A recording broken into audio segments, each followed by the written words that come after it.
ഓണക്കാലത്തോടനുബന്ധിച്ച് operation തൂഫാന്റെ ഭാഗമായി സംസ്ഥാനത്ത് ശക്തമായ സുരക്ഷാ പരിശോധനകൾ ഉറപ്പുവരുത്തുമെന്ന് ആഭ്യന്തരമന്ത്രി രമേശ് ചെന്നിത്തല ഗുരുവായൂരിൽ മാധ്യമങ്ങളോട് സംസാരിക്കുകയായിരുന്നു അദ്ദേഹം.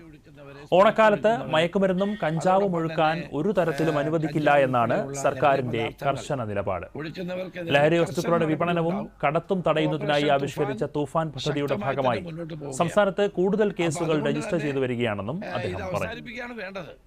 ഓണക്കാലത്ത് മദ്യം ഒഴുക്കാനല്ലോ വേണ്ടേ, അല്ലെങ്കിൽ ഓണക്കാലത്ത് മയക്കുമരുന്ന് ഉപയോഗിക്കാനല്ലോ വേണ്ടത്. അപ്പം അതിനെതിരെ ശക്തമായ നടപടി ഉണ്ടാകും. പോലീസും എക്സൈസും അതോടൊപ്പം തന്നെ മറ്റ് സർക്കാർ ഡിപ്പാർട്ട്മെന്റുകളെല്ലാം ഒരുമിച്ച് ഈ കാര്യത്തിൽ മുന്നോട്ട് പോവുകയാണ്. ഈ തൂഫാന്റെ ഭാഗമായിട്ട് കേസുകളുടെ വർധനവ് അതെങ്ങനെയാണ് നമ്മൾ കേസുകളുടെ വർധനവ് വളരെ ഉണ്ട്. കാരണം പോലീസ് വളരെ ആക്റ്റീവാണ്. ഏതെങ്കിലും ഒരു പോലീസ് ഉദ്യോഗസ്ഥൻ ഇതിനകത്ത് കള്ളക്കളി കളിച്ചാൽ അവരുടെ പേരിൽ നടപടി ഉണ്ടാകും. അത് ശക്തമായി തന്നെ നിർദ്ദേശം കൊടുത്തിട്ടുള്ളതാണ്. അതുകൊണ്ട് ഓപ്പറേഷൻ